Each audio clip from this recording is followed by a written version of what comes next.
चादर जितनी बड़ी हो इंसान को पैर उतने ही फैलाने चाहिए।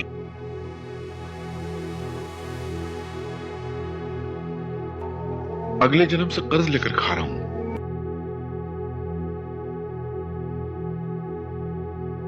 मेरे इस पोते का इलाज कराना जरूरी है।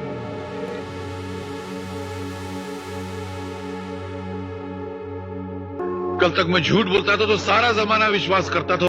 नमस्कार दोस्तों, मैं हूं राजेश, आपका होस्ट, और स्वागत है आपको एक और शानदार एपिसोड में, जहां हम बात करते हैं बॉलीवुड के उन हीरे की जिनकी चमक कभी फीकी नहीं पड़ती। आज का एपिसोड है उस शख्सियत के नाम जिन्होंने हिंदी सिनेमा को न केवल यादगार डायलॉग्स दिए बल्कि अपने अभिनय और लेखनी से सिनेमा को नई ऊंचाइयों तक पहुंचाया। जी हाँ, हम बात कर रहे हैं कादर खान साहब की। कादर खान एक नाम, एक पहचान, एक युग। वो न सिर्फ एक उम्दा अभिनेता थे बल्कि एक जादुई लेखक, एक तेज तरार संवादकार और एक ऐसी हस्ती जिन्होंने अमिताभ बच्चन जैसे महानायक को उनकी सबसे यादगार फिल्मों में वो डायलॉग्स दिए जो आज भी सुनते ही रोंगटे खड़े हो जाते हैं। कादर खान की शुरुआत और सफर। कादर खान का जन्म 22 अक्टूबर 1937 को अफगानिस्तान में हुआ था और उन्होंने मुंबई की गलियों में आकर जिंदगी की हकीकतें सीखी। उन्होंने इंजीनियरिंग की पढ़ाई की, लेकिन थिएटर से लगाव उन्हें रंगमंच की ओर खींच लाया। यहीं से उनकी किस्मत ने करवट ली। उनकी लेखनी की गहराई, उनका अभिनय में डूब जाना और उनके संवादों का वजन, इन सब ने मिलकर उन्हें बॉलीवुड का सबसे बेशकीमती रत्न बना दिया। लेखक के रूप में कमाल। 1970 के दशक से लेकर 1990 के दशक तक कादर खान ने लगभग 250 से ज्यादा फिल्मों में डायलॉग्स लिखे। उनमें से कई सुपरहिट रहीं।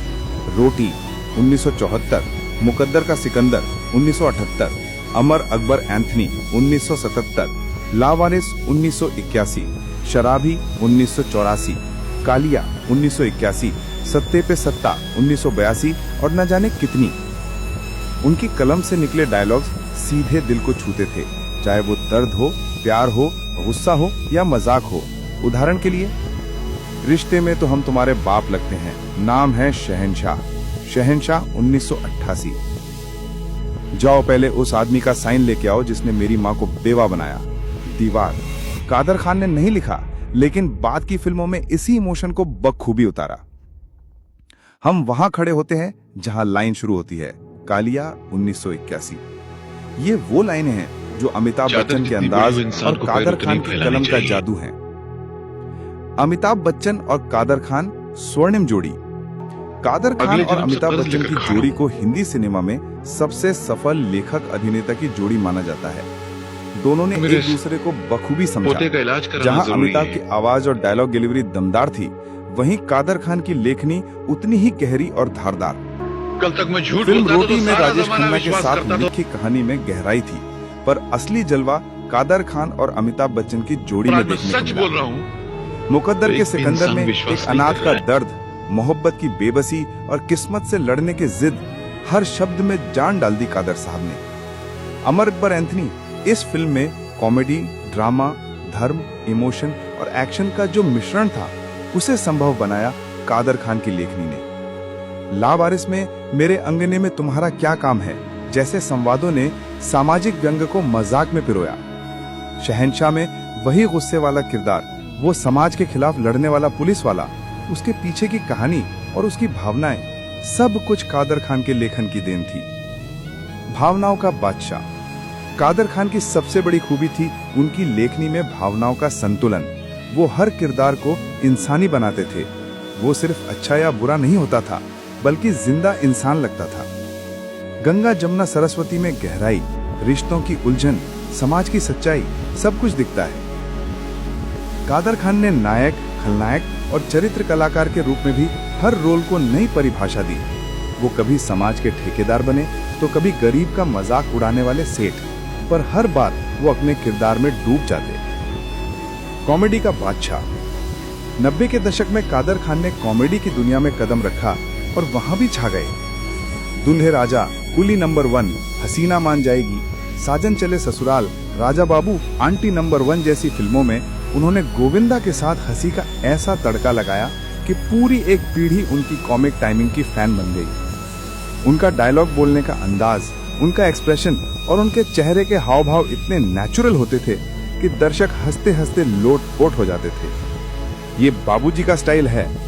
मेरा नाम है बांकेलाल और मैं लातों का गुरु हूँ जैसी लाइनों ने उन्हें कॉमेडी का सरताज बना दिया।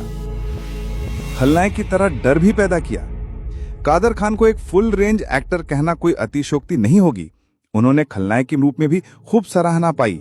उनका डराने का अंदाज, उनकी आंखों की चमक और उनके चेहरे का क्रूर एक्सप्रेशन दर्शकों को हिला देता था। धर्मात्मा, कुर्बानी, परवरिश, भीगी पलकें जैसी फिल्मों में उन्होंने गहरी गंभीरता से खलनायक की भूमिका निभाई। संवाद जिनसे फिल्में अमर हो गईं। कादर खान का सबसे बड़ा योगदान उनके संवादों में था। फिल्में तो बनती रहीं, पर उनकी लिखी लाइनें आज भी हर सिने प्रेमी की जुबान पर हैं। जिंदगी हो तो स्मगलर जैसी, वरना ना हो कालिया। हम अपने बाप की भी नहीं सुनते, शराबी। हमको मालूम है स्वर्ग में भी आपका जलवा होगा, सौदागर। ये जो पब्लिक है ये सब जानती है, रोटी। इन डायलॉग्स में जनता की भावना, संघर्ष, गुस्सा और हंसी सब कुछ था। एक कलाकार जो हर दिल में बसा। कादर खान का जाना 31 दिसंबर 2018 को एक ऐसा खालीपन छोड़ गया जो शायद ही कभी भरा जा सके।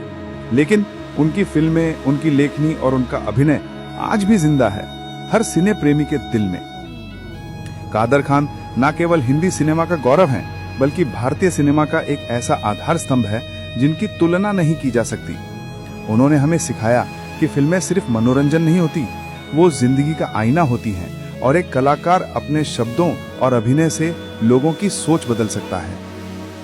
निष्कर्ष दोस्तों, कादर खान का योगदान सिर्फ स्क्रीन तक सीमित नहीं था, बल्कि उन्होंने हमारी सोच, हमारी भाषा और हमारे समाज पर गहरा असर डाला।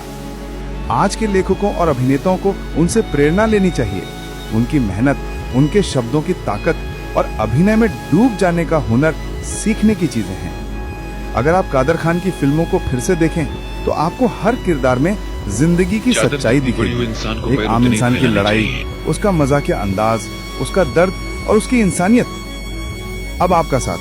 अगर आपको ये पॉडकास्ट पसंद आया हो तो हमारे चैनल बॉलीवुड क्लासिक्स HQ को जरूर सब्सक्राइब करें, शेयर करें और हमें कमेंट में बताएं कि कादर खान की कौन सी फिल्म या डायलॉग आपको सबसे ज्यादा पसंद है।